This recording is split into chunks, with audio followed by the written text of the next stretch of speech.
कहानी धोखे की। प्यार में मिला दर्द। अनामिका मध्य प्रदेश से दिल्ली कॉलेज के लिए आई थी और अयान राजस्थान से उसी कॉलेज में पढ़ने आया था। अयान एक सीधा साधा लड़का है जो न लड़कियों से ज़्यादा बात करता है और न किसी से ज़्यादा मतलब रखता है। बहुत अच्छी लगती है और वह किसी न किसी बहाने से अयान से बात करने की कोशिश करती है। अनामिका दिखने में क्यूट लगती है। कुछ ही समय में अयान और अनामिका की दोस्ती हो जाती है। अयान धीरे धीरे अनामिका को पसंद करने लगता है। दोनों दिन भर कॉलेज में बातें करते, अपने घर लाइक डिसलाइक को शेयर करते हैं और कुछ समय में बहुत अच्छे दोस्त बन जाते हैं। अयान की लाइफ में पहले कभी कोई लड़की आई नहीं थी, जबकि अनामिका के पहले से दोस्त थे और वह सबसे बात करती। अयान को यह पसंद नहीं था। एक दिन बातों ही बातों में अयान अनामिका को अपने दिल की बात बता देता है। अनामिका उससे एक दिन का वक्त मांगती और कहती है, मैं कल तुम्हें इसका जवाब कल दूंगी। अनामिका सोचती, जब अयान कॉलेज पढ़ने आया था तब वह सिर्फ पढ़ाई पर ध्यान देता था, पर अब उसका पूरा ध्यान मुझ पर रहता है। अगर मैं इसकी गर्लफ्रेंड बन जाऊंगी तो यह पढ़ाई भूल जाएगा और मुझ में ही लगा रहेगा।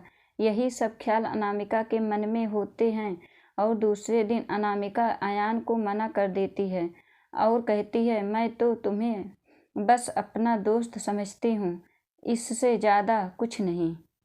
मैं यहाँ पढ़ने आई हूँ और कुछ करने नहीं। तुम चाहो तो मेरे दोस्त रह सकते हो।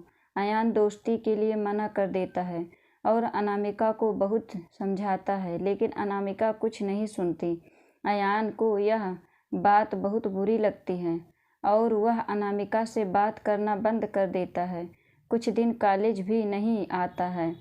अब अनामिका को भूल कर पूरा ध्यान पढ़ाई में लगाता है और न किसी से ज़्यादा बात करता है और न मतलब रखता है।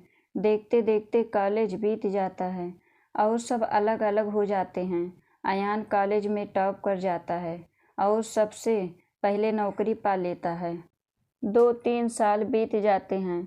न अयान को अनामिका का पता रहता है और न अनामिका को अयान का कुछ पता रहता है।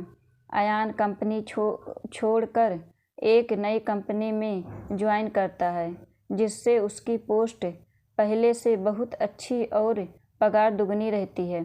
जब अयान पहले दिन ऑफिस जाता है तो उसे पता चलता है अनामिका इस ऑफिस में उसकी जूनियर रहती है। वह उस पर बिल्कुल भी ध्यान नहीं देता है और काम में ही लगा रहता है।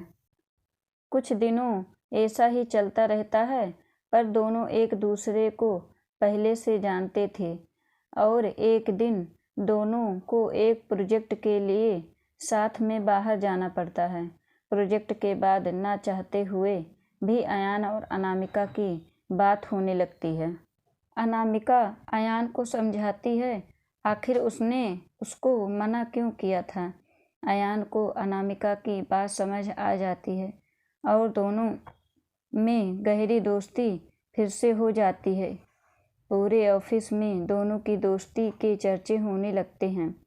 अयान सीधा साधा लड़का रहता है, उसको ज़्यादा कुछ समझ में नहीं आता है।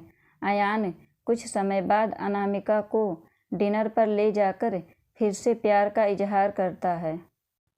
अनामिका इस बार अयान से मना नहीं करना चाहती, पर उसके पास कोई चारा नहीं है, क्योंकि कुछ ही दिनों में उसकी शादी होने वाली रहती है। अनामिका अयान को अपनी शादी की बात बताती है। इस बार अयान का दिल पूरी तरह टूट जाता है। वह बिना कुछ कहे वहाँ से चला जाता है। अनामिका रात में सोचती है कि अयान से अच्छा लड़का मुझे कभी नहीं मिलेगा। वह फैसला करती है कि कल अयान को हाँ कर दूंगी और मम्मी पापा को अयान से शादी के लिए मना लूँगी। जब दूसरे दिन अनामिका ऑफिस जाती है तो उसको पता चलता है कि अयान ऑफिस छोड़कर चला गया और दोबारा कभी कंपनी में नहीं आएगा। जाते जाते अयान अनामिका को एक खत लिख जाता है। जिस दिन मैंने तुम्हें देखा था उसी दिन से मैं तुमसे प्यार करता हूँ। मैं तुम्हें ज़िंदगी में कभी नहीं भूल पाऊँगा। तुम जहाँ भी रहो, जिसके साथ भी रहो, खुश रहो। अब इस जीवन में मैं इस दर्द के साथ ही जिंदा रहूँगा। मैंने हमेशा तुमसे प्यार किया है और केवल प्यार किया है। तुम मेरी ज़िंदगी में आने वाली पहली और आखिरी लड़की हो। अब ना मेरी ज़िंदगी में कोई आएगा और ना मैं किसी को आने दूँगा। मैं बस अब तुम्हारी यादों में रहूँगा। आज के बाद पूरी ज़िंदगी में तुम्हें कभी अपनी शक्ल नहीं दिखाऊँगा। बस भगवान से यही दुआ करता हूँ, तुम जहाँ भी रहो खुश रहो, आबाद, और शादी के लिए बहुत बहुत शुभकामनाएँ।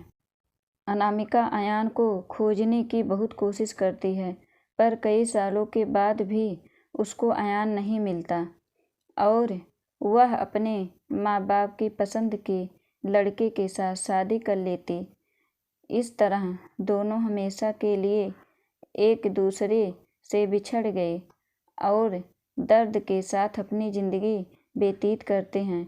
दोस्तों, कहानी कैसी लगी? पसंद आई हो तो लाइक, सब्सक्राइब और बेल आइकन ज़रूर प्रेस करिएगा। धन्यवाद।